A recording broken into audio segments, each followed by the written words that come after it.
మీ ఎలాంటి వ్యాపార ప్రకటనలకైనా వెంటనే మా ఛానల్ సంప్రదించండి. ప్రస్తుతం మనతో పాటు ప్రముఖ ఆధ్యాత్మికవేత్త దైవజ్ఞ బ్రహ్మశ్రీ వీరాపురం సుబ్రహ్మణ్య స్వామి గారు మనతో ఉన్నారు. గురువుగారితో మాట్లాడేద్దాం. నమస్కారం గురుగారు. శుభాశీస్సులండి.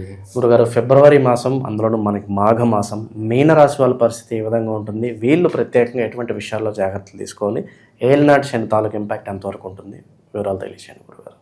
మంచి విషయం అడిగారు.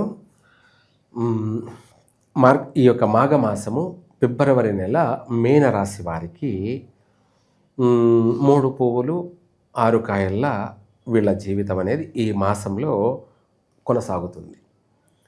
వీళ్ళకు కూడా మట్టి పట్టుకున్న బంగారం అన్నట్టుగా సుగంధ భరితమైనటువంటి జీవితం. అంటే మనకు ఇక్కడ రాశిలో శని ఉన్నప్పటికీ ఆయన విడుపు అంటారు. ఏమిటి విడుపు, పట్టు విడుపు అనే విషయాలు ఉంటాయి కదా. అందులో ఈ మీనరాశిని కాస్త విడుపు వదిలాడనమాట. అంటే ఈ మాసంలో వీళ్లకు ఆర్థిక పరంగానూ బాగుండబోతుంది. అలాగే ఆరోగ్యపరంగా కూడా కొంత ఉపశమనం. ఇంకా కూడా శని ఉన్నప్పటికీ, విడుపు ఉన్నప్పటికీ కూడా ఆరోగ్యపరంగా పెద్ద పెద్ద సమస్యలతో బాధపడుతున్న వాళ్ళకి కాస్త ఊరట, ఉపశమనం అనేది కలిగే అవకాశం ఉంది. ఆరోగ్యపరమైనటువంటి విషయాల్లో మాత్రం సమస్యలు ఉంటాయి, కానీ మేజర్గా ఇబ్బంది పడేటువంటి అవకాశాలు ఉండవు. తర్వాత నూతన కార్యాలకి శ్రీకారం చుడతారు. ప్రతి రంగంలోనూ, ప్రతి విషయంలోనూ. అటు వ్యవసాయ రంగ ప్రకారంగానూ శ్రీకారం చుడతారు, సక్సెస్ అవుతారు. ఇటు వివాహ ప్రకారంగా కూడా కొత్తగా వివాహ ప్రయత్నాలు చేసుకునే వాళ్ళకి వెంటనే చక అన్నీ కలిసి వస్తాయి. సంబంధాలు కుదరడం, నిశ్చయితాంబూలాలు పుచ్చుకోవడం, తదుపరి వివాహ కార్యక్రమాలు కూడా వాటిలో నిమగ్నమైపోవడం ఈ మాసంలో కుదురుతుంది. వచ్చే మాసాల్లో వివాహం అయిపోతుంది. అలాగే మీనరాశి వారికి వివాహపరంగానూ అనుకూలత ఉంది, ఆర్థిక పరంగానూ అనుకూలం ఉంది. అంటే ఏమిటి అంటే ఏ పని చేసినా కలిసి రావడం, ఏ పని ప్రారంభించినా కూడా అది అభివృద్ధి చెందడం, సక్సెస్ కావడం. వ్యాపారపరంగా వ్యాపారం చేస్తున్న వాళ్ళకి వ్యాపారం బాగా లాభసాటిగా వెళ్ళడం, లాభాల్లోకి వెళ్ళడం. లేదు కొత్తగా ప్రారంభం చేసేవాళ్ళు వాళ్ళు ఉన్న పెట్టుబడితో చేస్తున్నారా లేకపోతే అప్పు తెచ్చి చేస్తున్నారా అనేది పక్కన పెట్టేస్తే ఎటువంటి వ్యాపారమైనా కూడా వీళ్ళు ప్రారంభం చేసుకోవచ్చు. అందులో వీళ్ళు రాణించగలుగుతారు, అభివృద్ధి చెందగలుగుతారు, ఆ వ్యాపారంలో స్థిరపడతారు. వీళ్ళు ఈ మాసంలో ప్రారంభం చేసిన వ్యాపారం వల్ల వీళ్ళు స్థిరపడడం, వీళ్ళ కుటుంబం దానివల్ల బాగుపడడం, వీళ్ళే కాకుండా వీళ్ళని నమ్ముకొని ఇంకొక 10 మంది ఆ వ్యాపారంలో పనులు చేసుకుంటూ వాళ్ళ ఉపాధికి కూడా వీళ్ళే మార్గదర్శకులు అవుతారు. అంటే వీళ్ళు చేసిన వ్యాపార ప్రారంభం వల్ల 10 మంది 100 మంది అయినా కూడా వాళ్ళందరికీ జీవనోపాధి భుక్తి కలుగుతుంది. అంటే అది ఎంతో అభివృద్ధి అయిన విషయం. ఏమిటి, మనమే కాకుండా మనం 10 మందిని పోషించడం అన్నమాట. అది ఎంత అదృష్టం ఉంటే అది జరుగుతుంది. ఇప్పుడు మనంతట మనం పోషించుకోవడానికి కష్టమవుతుంటే మనం మళ్ళీ 10 మందిని పోషించే స్థాయికి ఎదిగినామంటే అది ఎంత అదృష్టమై ఉంటే.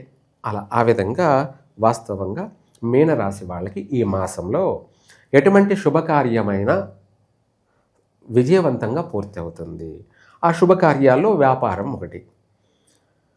ఎంతటి వ్యాపారమైనా కూడా ప్రారంభం చేయగలుగుతారు, దాన్ని రాణించగలుగుతారు, అందులో సక్సెస్ అయ్యి అభివృద్ధి చెంది అనేక మందికి జీవనోపాధిని కూడా కలగజేస్తారు. తర్వాత విద్యార్థులకి 100% బాగా పాస్ మార్కులతోటి వీళ్ళు మళ్ళీ ఉన్నత ఉద్యోగాలకి, ఉన్నత చదువులకి, ఉన్నత ఉద్యోగాలకి కూడా వీళ్ళు వెళ్ళడం జరుగుతుంది. ఈ రాశి వాళ్ళు కూడా విదేశాలకు వెళ్ళి చదువుకునే అవకాశాలు కూడా ఉన్నాయి. స్కూల్కి మంచి గుర్తింపు, కుటుంబానికి మంచి గుర్తింపు, ఇలా మంచి 10 మంది చేత ప్రశంసలు అయితే అందుకుంటారు. అలాగే ఉద్యోగ ప్రయత్నాలు చేసే వాళ్ళకి కూడా తప్పకుండా ఈ మాసంలోనే ఉద్యోగాలు వచ్చే అవకాశం ఉంది.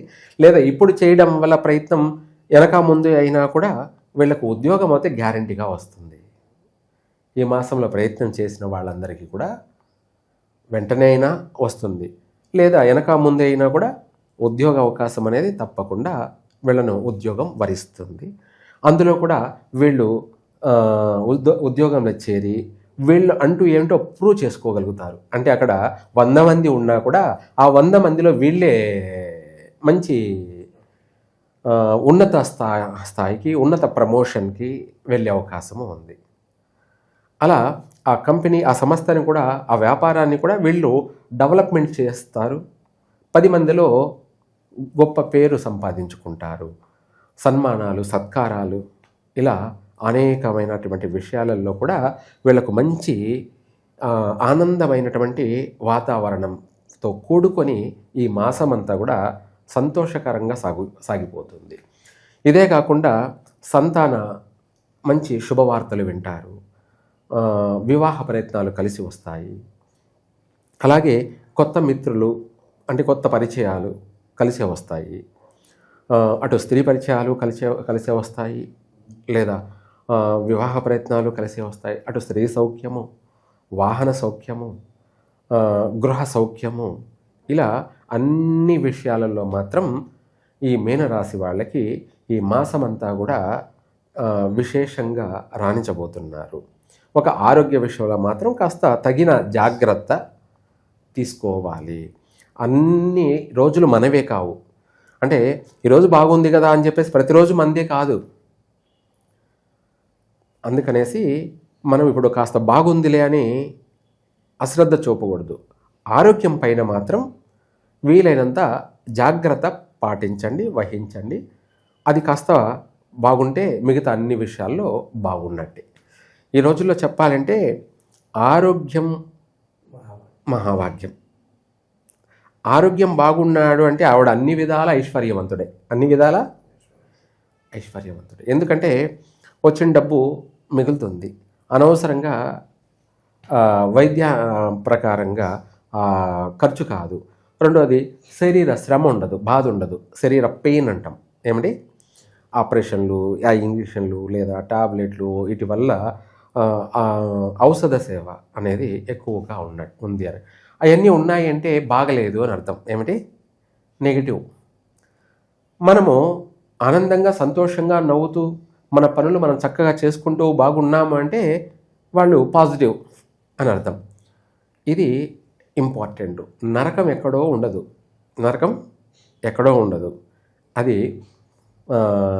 కొన్ని విధాల మానవ సేవ అయినప్పటికీ వైద్యశాలే నరకంగా కనపడుతుంది. ఎందుకంటే అక్కడ అందరూ బాధపడుతూ, ఏడుస్తూ, ఇవన్నీ ఏమిటి అంటే నరక కోపమే అని అర్థం. ఇక్కడే అది. కానీ ఆ బాధ, ఆ పెయిన్ పడుతున్న వాళ్ళందరికీ కూడా వాళ్ళు సేవ చేస్తూ ఉన్నారు. అంటే ఇది మనకు వాళ్లకు శుభసూచకం. కానీ ఆ బాధ, పెయిన్ అనుభవించే వాళ్ళకి మాత్రం అది అశుభ దినాలు అని అర్థం. అంతే కదా. ఇది ఇంపార్టెంట్. వైద్యపరంగా మాత్రం తగిన జాగ్రత్తలు తీసుకొని బాగుండడానికి ప్రయత్నం చేయండి. దీంతో పాటు కూడా అన్ని విషయాల్లో బాగానే ఉంది కాబట్టి ఇంకా కూడా బాగుండడానికి వీలైనంత వరకు ఈ యొక్క మీనరాశి వాళ్ళు లక్ష్మీదేవిని శుక్రవారం పుష్పాభిషేకం చేయండి. పుష్పాభిషేకం అంటేనే మనం చేసే అటువంటి క్రియా విధానాలలో అద్భుతమైనటువంటి ఒక పూజా క్రియా విధానం. పుష్పాభిషేకం అంటే 3 పువ్వులు 6 కాయలు. మన జీవితమే ఒక శోభాయమానంగా వెలుగొందడానికి ఉపయోగపడుతుంది. అక్కడ మనము అలా చేయడం వల్ల మన శారీరకంగా అందంగా ఉంటాము. అమ్మవారికి పుష్పాలతో అభిషేకం చేయడం వల్ల ముందు మనం ఆరోగ్యపరంగా, శారీరక పరంగా, మానసిక పరంగా ప్రశాంతంగా ఉంటాము, అందంగా ఉంటాము. అందమే ఆరోగ్యం, ఆరోగ్యమే ఆనందం. ఇది 100% మెయిన్. ఇది చూసుకోవాలి. ప్రతి ఒక్కరూ ఆరోగ్యంగా ఉన్నారు అంటే మిగతా అన్ని విషయాల్లో బాగున్నట్టే. ఇంకా అందుకనేసి లక్ష్మీదేవికి శుక్రవారం లేదంటే మంగళవారం పుష్పాలతోటి అభిషేకం చేయండి. మంగళవారం అయితే ఎర్ర పూలతో అభిషేకం చేయండి. శుక్రవారం అయితే తెల్ల పూలతోటి, ఏవైనా సరే పర్వాలేదు, తెల్ల పూలతోటి అభిషేకం చేయండి. అలా చేయడం వల్ల సర్వ సకల అష్ట దరిద్రాలన్నీ కూడా కొట్టుకుపోతాయి. ఇప్పుడు మనం పైకి తలపైన స్నానం చేస్తే మన శరీరంలో పైన ఉన్న మురికి, జిడ్డు, చెమట అనే దుర్వాసనంతా పోయి మంచి సువాసనతోటి మనకే తెలుస్తుంది, నేను ఫ్రెష్గా ఉన్నాను, నేను అందంగా ఉన్నాను, నేను ఇంకా ఆరోగ్యంగా ఉన్నాను, బాగా నేను యాక్టివేషన్ అయ్యాను ఎనర్జీగా అని చెప్పేసి ప్రతి ఒక్కడికి అర్థమవుతుంది. ఇవి పైకి మాత్రమే. తలరాత, విధి రాత, జీవితము అనే ఒక రహస్యము. ఫ్రెష్ కావాలంటే ఏం చేయాలి? ఇలాంటి క్రియా విధానాలతోటి అమ్మవారికి శరీరాంగాంగాలను మనము పూలతోటి అమ్మవారిని స్మరిస్తూ ఆమెకు అభిషేకం చేశామన్నమాట, పుష్పాభిషేకం. అలా ఆమెకి చేయడం వల్ల మనము మన శరీర అంగాంగాలన్నీ కూడా ఆరోగ్యంగానూ ఉంటాయి, అందంగానూ మారతాయి. మన జీవితం అనేది అందంగా మారే అవకాశము ఉంది 100%.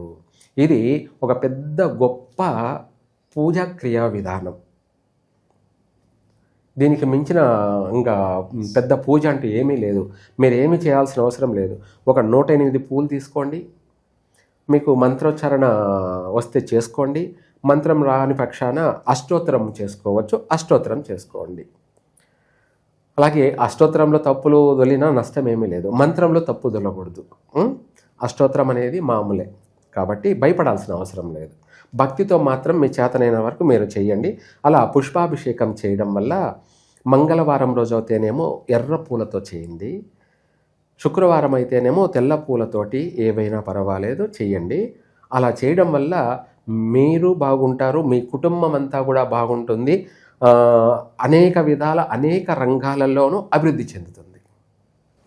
ఓవరాల్గా మీనరాశి వాళ్ళ పరిస్థితి ఈ ఫిబ్రవరి మాసం విశేషంగా ఎలా ఉండబోతుంది, ఎటువంటి జాగ్రత్తలు తీసుకోవాలి, అద్భుతంగా వివరించారు. ధన్యవాదాలు గురుగారు. సర్వే జన సుఖినో భవంతు.